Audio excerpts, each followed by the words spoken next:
Hello ಗೆಳೆಯರೆ, ತಮ್ಮೆಲ್ಲರಿಗೂ ಲಾ Excellence IAS ಪ್ರಸ್ತುತಪಡಿಸುವ ದ ಹಿಂದೂ ಸುದ್ದಿ ವಿಶ್ಲೇಷಣೆಗೆ ಸ್ವಾಗತ. ಇಂದು ನಾವು ಅಕ್ಟೋಬರ್ 6, 2020 ಸುದ್ದಿ ವಿಶ್ಲೇಷಣೆಯನ್ನು ನೋಡಲಿದ್ದೇವೆ. ಸುದ್ದಿಗೂ ಮುನ್ನ ಒಂದು ವಿಶೇಷ ಸೂಚನೆ. La Excellence IAS free mains super 50 ಪ್ರೋಗ್ರಾಮನ್ನು ಲಾಂಚ್ ಮಾಡ್ತಾ ಇದ್ದು, ಈ ಪ್ರೋಗ್ರಾಮನ್ನು ಎಕ್ಸ್ಕ್ಲೂಸಿವ್ ಆಗಿ ರಾಂಬಾಬು ಸರ್ ಅವರೇ ಮೆಂಟರ್ಶಿಪ್ ಮಾಡ್ತಾ ಇರುವಂಥದ್ದು ಒಂದು ವಿಶೇಷತೆ.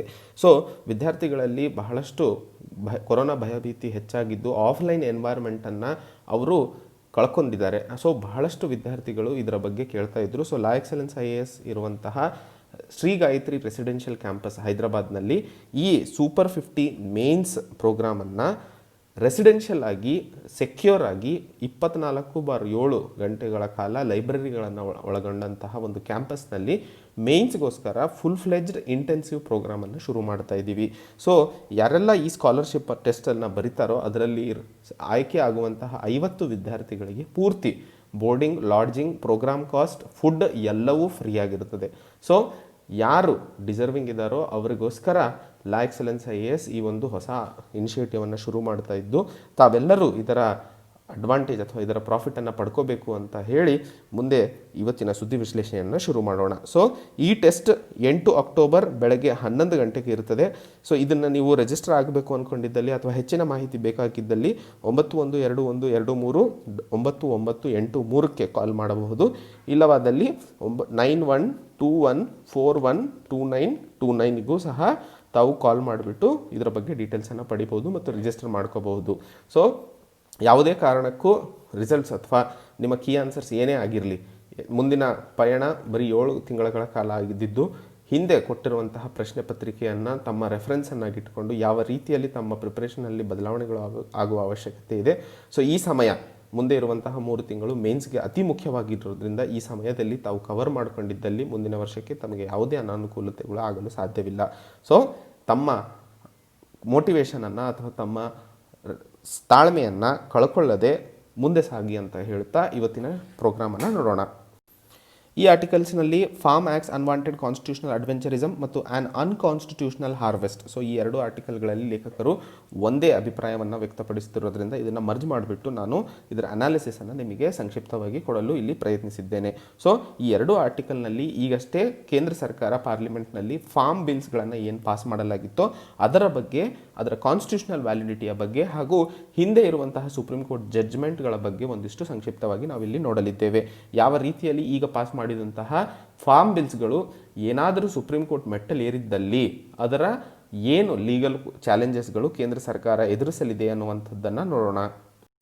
ಸೊ ನಮಗೆಲ್ಲ ಗೊತ್ತಿರೋ ಹಾಗೆ 3 ಫಾರ್ಮ್ ಬಿಲ್ಸ್ಗಳನ್ನು ಪಾರ್ಲಿಮೆಂಟ್ ಪಾಸ್ ಮಾಡಿದ್ದು, ಈ ಬಿಲ್ಸ್ ಏನಾದರೂ ಸುಪ್ರೀಂ ಕೋರ್ಟ್ ಮೆಟ್ಟಲೇರಿದ್ದಲ್ಲಿ ಅವು ಕಾನ್ಸ್ಟಿಟ್ಯೂಷನಲ್ ಸ್ಕ್ರೂಟಿನಿಗೆ ಒಳಗಾದಾಗ ಅದು ನಿಲ್ಲಲು ಸಾಧ್ಯವಿಲ್ಲ ಅನ್ನುವಂಥದ್ದನ್ನು ಹೇಳ್ತಾ ಇರುವಂಥದ್ದು. ಯಾಕೆ ಅಂತಂದಾಗ ನಮಗೆಲ್ಲ ಗೊತ್ತಿರೋ ಹಾಗೆ ಮೊದಲನೇದಾಗಿ ಶೆಡ್ಯೂಲ್ 7ರಲ್ಲಿ 3 ಲಿಸ್ಟ್ಗಳನ್ನು ಕಾಣ್ತೀವಿ. ಒಂದು ಯೂನಿಯನ್ ಲಿಸ್ಟ್, ಎರಡನೇದು ಸ್ಟೇಟ್ ಲಿಸ್ಟ್, ಮೂರನೇದು ಕನ್ಕರೆಂಟ್ ಲಿಸ್ಟ್. ಯೂನಿಯನ್ ಲಿಸ್ಟಲ್ಲಿ ಕೊಟ್ಟಿರುವಂತಹ ಸಬ್ಜೆಕ್ಟ್ಸು ಎಕ್ಸ್ಕ್ಲೂಸಿವ್ ಆಗಿ ಯೂನಿಯನ್ ಸ್ಪೀರಲ್ಲಿ ಇರ್ತವೆ. ಸೊ ಅಲ್ಲಿ ಕೇಂದ್ರ ಸರ್ಕಾರ ಲಾಸನ್ನು ಮಾಡಬಹುದು.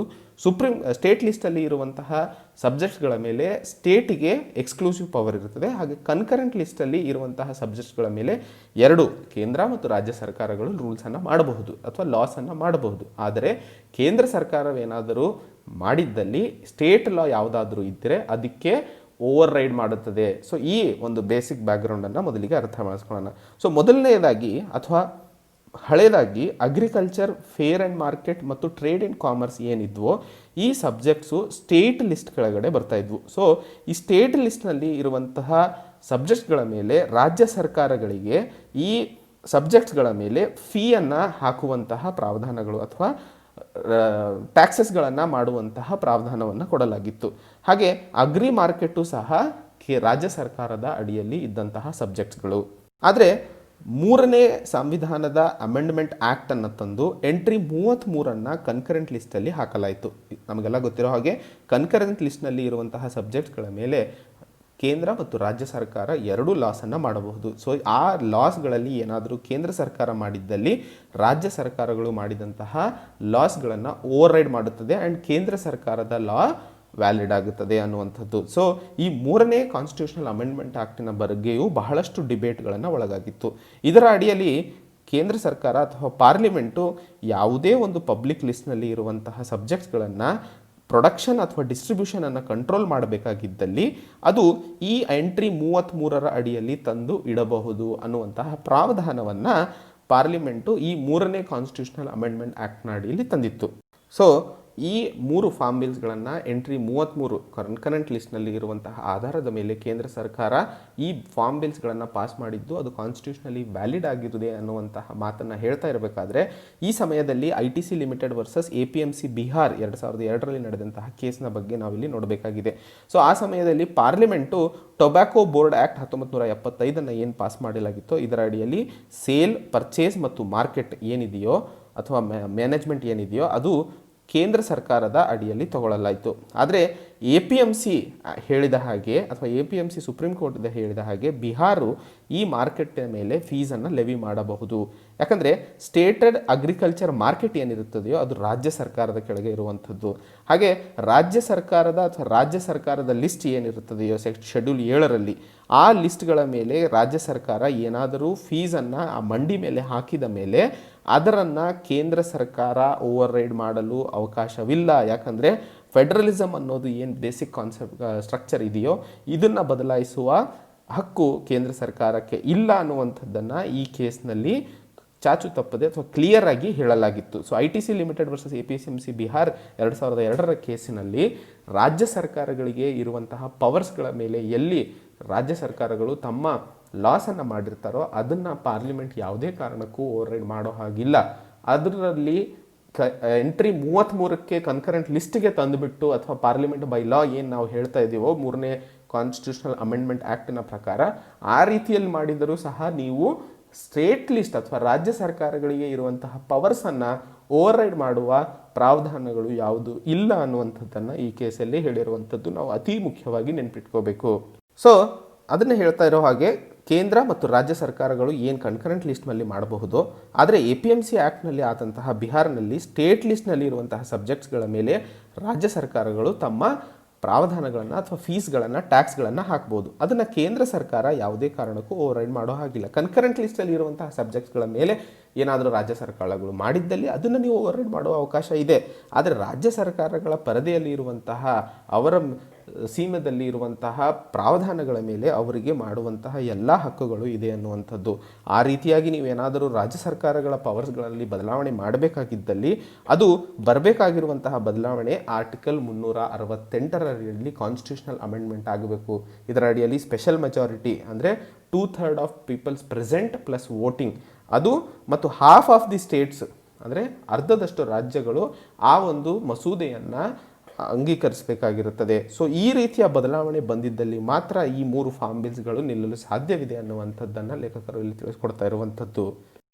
ಮುಂದಿನ article India needs a rainbow recovery plan. So ಈ ಆರ್ಟಿಕಲ್ನಲ್ಲಿ ನಾವು ಯಾವ ರೀತಿಯಲ್ಲಿ ಭಾರತದ ಆರ್ಥಿಕ ವ್ಯವಸ್ಥೆಯಲ್ಲಿ ಮತ್ತೆ ಚೇತರಿಕೆ ಪಡಿಸಿಕೊಳ್ಳಲು ಸಾಧ್ಯವಿದೆ ಅನ್ನುವಂಥದ್ದನ್ನು ಒಂದು ಹೊಸ ಸ್ಟ್ರಾಟಜಿಯ ಬಗ್ಗೆ ಮಾತಾಡುವ ಅವಶ್ಯಕತೆ ಇದೆ ಅನ್ನುವಂಥದ್ದನ್ನು ನೋಡಲಿದ್ದೇವೆ. ಸೊ USA ಎಲ್ಲಿ ಮಾಡುತ್ತಿರುವಂತಹ ಗ್ರೀನ್ ನ್ಯೂ ಡೀಲ್ ಅನ್ನುವಂತಹ ಒಂದು ಕಾನ್ಸೆಪ್ಟನ್ನು ಇಲ್ಲಿ ನಾವು ಸಂಕ್ಷಿಪ್ತವಾಗಿ ಅರ್ಥೈಸಿಕೊಳ್ಳಲಿದ್ದೇವೆ. ಸೊ ಭಾರತದ ಯಾವ ರೀತಿಯ ರಿಕವರಿ ಪ್ಲ್ಯಾನ್ ಆಗಿರಬೇಕು ಈಗ ಅನ್ನುವಂಥದ್ದನ್ನು ಈ USA ಮಾಡಿದಂತಹ ಗ್ರೀನ್ ನ್ಯೂ ಡೀಲ್ ಅನ್ನುವಂಥದ್ದನ್ನು ಇಲ್ಲಿ ನೋಡಬೇಕಾಗಿದೆ. ಸೊ ಮೊದಲಿಗೆ ಗ್ರೀನ್ ನ್ಯೂ ಡೀಲ್ ಅನ್ನುವಂಥದ್ದು ಗ್ರೇಟ್ ಎಕನಾಮಿಕ್ ಡಿಪ್ರೆಷನ್ ಏನು 1929ರಲ್ಲಿ ಆಗಿತ್ತು ಅಥವಾ ರಿಕವರಿ ಏನು 1937ರಲ್ಲಿ ಕಂಡಿದ್ದವೋ ಆ ಸಮಯದಲ್ಲಿ ಈ ಒಂದು ಕಾನ್ಸೆಪ್ಟನ್ನು ಜಾರಿಗೆ ತರಲಾಗಿತ್ತು. ಸೊ ಇದು ರೂಸ್ವೆಲ್ಟ್ ಅವರದು ಒಂದು FDR ಪ್ಲ್ಯಾನ್ ಆಗಿತ್ತು. ಸೊ ಈ FDR ಪ್ಲ್ಯಾನ್ನ ಅಡಿಯಲ್ಲಿ ಎಕಾಲಜಿಕಲ್ ಕನ್ಸಿಡರೇಷನ್ಸನ್ನು ಅಥವಾ ನೈಸರ್ಗಿಕ ಕನ್ಸಿಡರೇಷನ್ಸ್ಗಳನ್ನು ತಗೊಳ್ಳುವ ಅವಶ್ಯಕತೆ ಇದೆ ಅನ್ನುವಂಥದ್ದನ್ನು ಹೇಳಲಾಗಿತ್ತು. ಅದೇ ಆಧಾರದ ಮೇಲೆ ಈಗ ಹೇಳ್ತಾ ಇರುವಂತಹ ರೇನ್ಬೋ ನ್ಯೂ ಡೀಲ್ ಏನಿದೆಯೋ ಇದರಲ್ಲಿ integration of inclusivity in growth ಏನು ಆಗಬೇಕಾಗಿದೆಯೋ ಅದರ ಜೊತೆಯಲ್ಲಿ ಎಕಾಲಜಿಕಲ್ ಕನ್ಸಿಡರೇಷನ್ ಅನ್ನು ಸಹ ಒಂದಾಗಿ ಉಪಯೋಗಿಸ್ಕೋಬಹುದು. ಸೊ ಆರ್ಥಿಕ ಮಟ್ಟದಲ್ಲಿ ಬೆಳವಣಿಗೆಯನ್ನು ಇನ್ಕ್ಲೂಸಿವಿಟಿಯಿಂದ ನಾವು ಬೆಳೆಸುವ ಸಾಧ್ಯತೆಗಳಿದ್ದಾವೆ. ಈ ಎಕಾಲಜಿಕಲ್ ಕನ್ಸಿಡರೇಷನ್ ಏನು ಗ್ರೀನ್ ನ್ಯೂ ಡೀಲಲ್ಲಿ ನಾವು ನೋಡ್ತಾ ಇದ್ವೋ ಈ ಪಾಯಿಂಟನ್ನು ಇದ್ರ ಜೊತೆ ಸೇರಿಸುವ ಅವಶ್ಯಕತೆ ಇದೆ ಅನ್ನುವಂಥದ್ದು. ಸೊ ಹೇಗೆ ನಾವು ಇದನ್ನು ಸಾಧಿಸಲು ಸಾಧ್ಯವಾಗಲಿದೆ ಅನ್ನುವಂಥದ್ದಕ್ಕೆ ಈ ಆರ್ಟಿಕಲಲ್ಲಿ ಕೊಟ್ಟಿರುವಂತಹ ಪಾಯಿಂಟ್ಸ್ಗಳನ್ನು ನೋಡಿದಾಗ ಪ್ರೊಡಕ್ಷನ್ ಆಫ್ ಗೂಡ್ಸ್ ಆ್ಯಂಡ್ ಸರ್ವಿಸಸನ್ನು ಡಿಸೆಂಟ್ರಲೈಸ್ ಮಾಡುವ ಅವಶ್ಯಕತೆ ಇದೆ. ಲೋಕಲಲ್ಲಿ ಇರುವಂತಹ ಹ್ಯಾಂಡಿಕ್ರಾಫ್ಟ್ಸ್ ಮತ್ತು ಕಾಂಟೇಜ್ ಇಂಡಸ್ಟ್ರೀಸ್ಗಳ ಬೆಳವಣಿಗೆಗೆ ಒಂದಿಷ್ಟು ಪ್ರಾವಧಾನಗಳು ಕೊಡುವ ಸಾಧ್ಯತೆಗಳು ಬೇಕಾಗಿರುವ ಹಾಗೂ ವಿಲೇಜ್ಗಳನ್ನು ಅಥವಾ ಗ್ರಾಮಗಳನ್ನು ಒಂದು ಕ್ಲಸ್ಟರ್ಸ್ಗಳನ್ನಾಗಿ ಡೆವಲಪ್ ಮಾಡಿಬಿಟ್ಟು ಅಲ್ಲಿ ಇರುವಂತಹ ಸ್ಮಾಲ್ ಮತ್ತು ಮೀಡಿಯಂ ಸ್ಕೇಲ್ ಎಂಟರ್ಪ್ರಿನರ್ಸ್ ಏನಿರ್ತಾರೋ ಅವರ ಬೆಳವಣಿಗೆಗೆ ಸಾಧ್ಯವಾದಷ್ಟು ಸಹಾಯ ಮಾಡುವ ಅವಶ್ಯಕತೆ ಇದೆ. ಎಂಪ್ಲಾಯ್ಮೆಂಟ್ ಅಥವಾ ಉದ್ಯೋಗಾವಕಾಶಗಳನ್ನು ಗ್ರಾಮೀಣ ಪ್ರದೇಶಗಳಲ್ಲಿ ಹೆಚ್ಚಿನ ಮಾತ್ರದಲ್ಲಿ ಬೆಳೆಸುವ ಅವಶ್ಯಕತೆಗಳು ಮತ್ತು ಪಬ್ಲಿಕ್ ಇನ್ವೆಸ್ಟ್ಮೆಂಟನ್ನು ಆರೋಗ್ಯ, ಶಿಕ್ಷಣ ಮತ್ತು ಟ್ರಾನ್ಸ್ಪೋರ್ಟ್ ಕ್ಷೇತ್ರದಲ್ಲಿ ಮ್ಯಾಸಿವ್ ಆಗಿ ಇನ್ವೆಸ್ಟ್ ಮಾಡುವ ಪ್ರಾವಧಾನ ಮತ್ತು ಇನ್ಫ್ರಾಸ್ಟ್ರಕ್ಚರ್ ಡೆವಲಪ್ಮೆಂಟನ್ನು ಡಿಸೆಂಟ್ರಲೈಸ್ ಮಾಡಿಬಿಟ್ಟು ಲೋಕಲ್ ಗವರ್ಮೆಂಟ್ ಅದನ್ನು ಮಾನಿಟರ್ ಮಾಡುವಂತಹ ಪ್ರಾವಧಾನಗಳನ್ನು ಕೊಡುವಂತಾಗ್ಬೋದು. ಹಾಗೂ ಮೇಡ್ ಇನ್ ಇಂಡಿಯಾನ ಬದಲಾಯಿಸಿಬಿಟ್ಟು ಈಗ ಹ್ಯಾಂಡ್ ಮೇಡ್ ಇನ್ ಇಂಡಿಯಾ ಅನ್ನುವಂತಹ ಒಂದು ಕೂಗಿಗೆ ಬದಲಾವಣೆ ತರುವ ಅವಶ್ಯಕತೆ ಇದೆ ಅನ್ನುವಂಥದ್ದನ್ನು ಹೇಳ್ತಾ ಇರುವಂಥದ್ದು. ಸೊ ನೆಟ್ವರ್ಕ್ ಎಕಾನಮಿ ಅನ್ನುವಂತಹ ಏನು ಒಂದು ಕಾನ್ಸೆಪ್ಟನ್ನು ತಮಿಳುನಾಡುವಲ್ಲಿ ಜಾರಿಗೆ ತರಲಾಗಿದೆ. ಆ ನೆಟ್ವರ್ಕ್ ಎಕಾನಮಿಯ ಮುಖ್ಯ ಉದ್ದೇಶ ಲೋಕಲ್ ಪ್ರಾಡಕ್ಟ್ಸ್ ಏನಿರ್ತಾವೋ ಅಥವಾ ಲೋಕಲ್ ಪ್ರೊಡಕ್ಷನ್, ಲೋಕಲ್ ನೀಡ್ಸ್ಗಳ ಆಧಾರದ ಮೇಲೆ ಲೋಕಲ್ ಪ್ರೊಡಕ್ಷನ್ ಆಗಬೇಕು. ಅದೇ ಈ ನೆಟ್ವರ್ಕ್ ಎಕಾನಮಿಯ ಮುಖ್ಯ ಉದ್ದೇಶ. ಸೊ ಈ ರೇನ್ಬೋ ರಿಕವರಿ ಪ್ಲ್ಯಾನ್ ಏನಿದೆಯೋ ಅದರಲ್ಲಿ ನೆಟ್ವರ್ಕ್ ಎಕಾನಮಿಯ ಬಗ್ಗೆಯೂ ಬಹಳಷ್ಟು ಒತ್ತನ್ನು ಕೊಡಲಾಗ್ತಾ ಇರುವಂಥದ್ದು. ಸೊ ಅದಕ್ಕೆ ಉದಾಹರಣೆಯಾಗಿ ಕುಟುಂಬಶ್ರೀ ಅಂತ ಹೇಳಿ ಏನು ಜಾರ್ಖಂಡ್ ಕ್ರಾಫ್ಟ್, ಏನು ಕ್ರಾಫ್ಟ್ ಅಂತಲೂ ಕರಿತೀವೋ ಅದನ್ನು ಒಂದು ಉದಾಹರಣೆಯಾಗಿ ತಗೋಬಹುದು. ಮತ್ತು ಇಲಾ ಭಟ್ ಅವರು ಮಾಡಿದಂತಹ ಸೇವಾ ಕಾರ್ಯಕ್ರಮವನ್ನು ಸಹ ನಾವು ಇಲ್ಲಿ ಎಕ್ಸಾಂಪಲ್ ಆಗಿ ತಗೋಬಹುದು. ಸೊ ಇವೆರಡು ಸಕ್ಸಸ್ಗಳು ನಮಗೆ ಭಾರತದ ರಿಕವರಿ ಪ್ಲ್ಯಾನಿಗೋಸ್ಕರ ರೇನ್ಬೋ ರಿಕವರಿ ಅಥವಾ ಏನು ನ್ಯೂ ಡೀಲ್ ಬಗ್ಗೆ ಮಾತಾಡ್ತಾ ಇದ್ದೀವೋ, ಗ್ರೀನ್ ನ್ಯೂ ಡೀಲ್, ಸೊ ಅದರಲ್ಲಿ ಬದಲಾವಣೆಗಳು ತರುವ ಬಹಳಷ್ಟು ಅವಕಾಶಗಳನ್ನು ನಾವು ನೋಡ್ತಾ ಇದ್ದೀವಿ. ಸೊ ಇದು ಗಾಂಧೀಜಿಯವರ ಆಧಾರದ ಮೇಲೆ ಅಥವಾ ಗಾಂಧೀಜಿಯವರ ಪ್ರಿನ್ಸಿಪಲ್ಸ್ಗಳನ್ನು ಆಧರಿಸಿ ಇರುವಂತಹ ರೇನ್ಬೋ ನ್ಯೂಕ್ಲಿಯರ್ ಡೀಲ್. ಇದು ಆತ್ಮನಿರ್ಭರ್ ಭಾರತದ ಬಗ್ಗೆ ಡಿಪೆಂಡ್ ಆಗಿಲ್ಲ. ಆತ್ಮನಿರ್ಭರ್ ಭಾರತದಲ್ಲಿ ನಮ್ಮ ದೇಶದಲ್ಲಿ ನಮ್ಮ ಏನು ರಿಕ್ವೈರ್ಮೆಂಟ್ಸ್ ಇದ್ದಾವೋ ಅದನ್ನು ಲೋಕಲಲ್ಲಿ ಡೆವಲಪ್ ಮಾಡ್ಕೋಬೇಕು ಅನ್ನುವಂಥದ್ದನ್ನು ಹೇಳ್ತಾ ಇರುವಂಥದ್ದು. ಆದರೆ ರೇನ್ಬೋ ರಿಕವರಿ ಪ್ಲ್ಯಾನಲ್ಲಿ ನೆಟ್ವರ್ಕ್ ಎಕಾನಮಿಯನ್ನು ಫೋಕಸ್ ಮಾಡ್ತಾ ಇರುವಂಥದ್ದನ್ನು ನಾವು ಇಲ್ಲಿ ಸಂಕ್ಷಿಪ್ತವಾಗಿ ಅರ್ಥೈಸಿಕೊಳ್ಳಬೇಕಾಗಿರುವಂಥದ್ದು. ಮುಂದಿನ article, reimagining education in an India at 100. So 2047ಕ್ಕೆ ಭಾರತ 100 ವರ್ಷಗಳ ಸ್ವತಂತ್ರವನ್ನು ಅಥವಾ ರಾಜಕೀಯ ಸ್ವತಂತ್ರವನ್ನು ಆಚರಿಸಬೇಕಾಗಿದ್ದು, ಆ ಸಮಯದಲ್ಲಿ ಭಾರತದ ಎಜುಕೇಷನ್ ಅಥವಾ ಶಿಕ್ಷಣ ಕ್ಷೇತ್ರದಲ್ಲಿ ಯಾವ ರೀತಿಯ ಬದಲಾವಣೆಗಳು ಕಾಣುವ ಸಾಧ್ಯತೆಗಳಿದ್ದಾವೆ ಅನ್ನುವಂಥದ್ದನ್ನು ನೋಡಲಿದ್ದೇವೆ. ಸೊ ನ್ಯಾಷನಲ್ ಎಜುಕೇಷನ್ ಪಾಲಿಸಿ 2020 ಏನು ಜಾರಿಗೆ ತರಲಾಗಿದೆಯೋ ಅದರಿಂದಾಗಿ ಯಾವ ರೀತಿಯಾಗಿ ಶಿಕ್ಷಣ ವ್ಯವಸ್ಥೆ ಮೇಲೆ ಪ್ರಭಾವ ಮತ್ತು ಶಿಕ್ಷಣ ವ್ಯವಸ್ಥೆಯಲ್ಲಿ ಯಾವ ರೀತಿಯ ಬದಲಾವಣೆಗಳನ್ನು ಕಾಣಲಿದ್ದೇವೆ ಅನ್ನುವಂಥದ್ದನ್ನು ಈ ಆರ್ಟಿಕಲಲ್ಲಿ ನಾವು ಸಂಕ್ಷಿಪ್ತವಾಗಿ ಅರ್ಥೈಸಿಕೊಳ್ಳಲಿದ್ದೇವೆ. ಸೊ ಮೊದಲನೇದಾಗಿ ಭಾರತದ ಇತಿಹಾಸ 2047ರವರೆಗೂ ಅಂದರೆ 200 ವರ್ಷಗಳ ಕಾಲ ನಮ್ಮ ಏನು ಸ್ವಾತಂತ್ರ್ಯ ಸಿಕ್ಕು ಆಗಬೇಕಾಗಿದೆಯೋ ಅದರಲ್ಲಿ 5 ಪ್ರಿನ್ಸಿಪಲ್ಸ್ಗಳನ್ನು ನಾವು ನೋಡಲಿದ್ದೇವೆ. ಮೊದಲನೇದಾಗಿ ಅಟಾನಮಿಯಲ್ಲಿ ನಾವು ಹೇಳಬೇಕಂದ್ರೆ ಸ್ವತಂತ್ರ. ಸೊ ಶಿಕ್ಷಣದಲ್ಲಿ ಆಗಬೇಕಾದಂತಹ ಬೆಳವಣಿಗೆ, ಶಿಕ್ಷಣದಲ್ಲಿ ಆಗಬೇಕಾದಂತಹ R&D ರಿಸರ್ಚ್ ಆ್ಯಂಡ್ ಡೆವಲಪ್ಮೆಂಟ್, ಅದಕ್ಕೆಲ್ಲದಕ್ಕೂ ಒಂದು ಸ್ವತಂತ್ರದ ಬೆಳವಣಿಗೆ ಕೊಡುವ ಅವಕಾಶವಿದೆ ಅನ್ನುವಂಥದ್ದನ್ನು ಈ ಆರ್ಟಿಕಲಲ್ಲಿ ಹೇಳಲಾಗುತ್ತಿದೆ. ಮತ್ತು ಕಲಿಕೆ ಅನ್ನುವಂಥದ್ದು ಒಂದು ಅವೇರ್ನೆಸ್ಸನ್ನು ವಿದ್ಯಾರ್ಥಿಗಳಲ್ಲಿ ಬೆಳೆಸುವ ನಿಟ್ಟಿನಲ್ಲಿ ಆಗಿರಬೇಕು. ಲರ್ನಿಂಗ್ ಅನ್ನುವಂಥದ್ದು ಬರೀ ಬುಕ್ಕಲ್ಲಿ ಓದ್ಬಿಟ್ಟು ಪೇಪರ್ ಮೇಲೆ ಬರೆಯುವಂಥದ್ದು ಆಗಬಾರ್ದು. ಅದರಿಂದಾಗಿ ವಿದ್ಯಾರ್ಥಿಗಳು ತಮ್ಮ ಆಲೋಚನೆ ಹಾಗೂ ತಮ್ಮ ವ್ಯಕ್ತಿತ್ವವನ್ನು ಹೆಚ್ಚಿನ ಮಟ್ಟದಲ್ಲಿ ಬೆಳೆಸ್ಕೊಳ್ಳುವಂತಹ ಕಡೆಗೆ ಹೋಗಬೇಕು ಅನ್ನುವಂಥದ್ದನ್ನು ಹೇಳ್ತಾ ಇರುವಂಥದ್ದು. ಮತ್ತು ಶಿಕ್ಷಣ ಅನ್ನುವಂಥದ್ದು ಬರೀ ನ್ಯಾರೋ ಮೈಂಡೆಡ್ ಆಗಿರಬಾರ್ದು, ಯಾವುದೋ ಒಂದು ಸಿಲೆಬಸ್ ಅಥವಾ ಸೈನ್ಸು ಆರ್ಟ್ಸ್ ಡಿವೈಡ್ ಆಗಿರಬಾರ್ದು. ಎಲ್ಲವೂ ಇಂಟರ್ ಕನೆಕ್ಟೆಡ್ ಆಗಿ ಇಂಟರ್ ಡಿಸಿಪ್ಲಿನರಿ ಅಪ್ರೋಚನ್ನು ಬೆಳೆಸ್ಕೊಂಡ್ಬಿಟ್ಟು ಉತ್ತಮ ಶಿಕ್ಷಣ ವ್ಯವಸ್ಥೆಯನ್ನು ಇನ್ನೂ ಹೆಚ್ಚಿನ ಮಟ್ಟದಲ್ಲಿ ತರಲು ಸಾಧ್ಯವಿದೆ ಅನ್ನುವಂಥದ್ದನ್ನು ಈ ಟ್ರಾನ್ಸ್ ಡಿಸಿಪ್ಲಿನರಿ ಸೆಕ್ಷನ್ನಲ್ಲಿ ನಾವು ನೋಡಿದ್ದೇವೆ. ಸೊ ಇಮರ್ಷನ್ ಆಫ್ ಲರ್ನಿಂಗ್, ವಿದ್ಯಾರ್ಥಿಗಳು ಕಲಿಕೆಯಲ್ಲಿ ಮುಳುಗು ಹೋಗಬೇಕು. ಆವಾಗಲೇ ಅವರು ಆ ವಿಷಯವನ್ನು ಅತಿ ಹೆಚ್ಚು ಮನಸ್ಸು ಸ್ಥಿತಿಯಿಂದಾಗಿ ಅಥವಾ ಅತಿ ಹೆಚ್ಚು ಕಲಿಯಲು ಸಾಧ್ಯವಾಗಲಿದೆ ಅನ್ನುವಂಥದ್ದು ಹೇಳ್ತಾ ಇರುವಂಥದ್ದು. ಮತ್ತು 5ನೇ ಹಂತದಲ್ಲಿ ಸತ್ಯಂ, ನಿತ್ಯಂ ಮತ್ತು ಪೂರ್ಣಂ. ಸೊ ಯಾವಾಗಲೂ ಸತ್ಯ, ವ್ಯಾಲ್ಯೂಸ್ ಮತ್ತು ಏನು ನಾವು ವಿದ್ಯಾರ್ಥಿಗಳಲ್ಲಿ ಬೆಳೆಸಬೇಕಾದಂತಹ ವ್ಯಾಲ್ಯೂಸ್ಗಳ ಬಗ್ಗೆ ನೋಡಿದಾಗ ಸತ್ಯವನ್ನು ಮತ್ತು ನಿತ್ಯವಾಗಿ ಕಲಿಕೆ ಮತ್ತು ಪೂರ್ಣವಾಗಿ ಆಗಿರಬೇಕು ಅದು ಅನ್ನುವಂಥದ್ದನ್ನು ಈ ಆರ್ಟಿಕಲಲ್ಲಿ ಸಂಕ್ಷಿಪ್ತವಾಗಿ ಹೇಳ್ತಾ ಇರೋದನ್ನು ನಾವು ನೋಡ್ತಾ ಇದ್ದೀವಿ. ಮುಂದಿನ ಆರ್ಟಿಕಲ್, ಪ್ಯಾಂಡಮಿಕ್ ಪೀಕ್ ಅಂತ ಹೇಳಿಬಿಟ್ಟು, ಸೊ ಭಾರತದಲ್ಲಿ ಆಗ್ತಾ ಇರುವಂತಹ ಈ ಕೊರೋನಾ ವೈರಸ್ ಪ್ಯಾಂಡಮಿಕನ್ನು ಏನು ನೋಡಿದ್ದೇವೋ ಅದರಲ್ಲಿ ಪೀಕ್ ಆಗಿಬಿಟ್ಟು ಈಗ ಭಾರತದಲ್ಲಿ ಅದು ಕೆಳಗಿಳಿತಾ ಇದೆ ಅನ್ನುವಂಥದ್ದನ್ನು ಹೇಳ್ತಾ ಇರುವಂಥದ್ದು.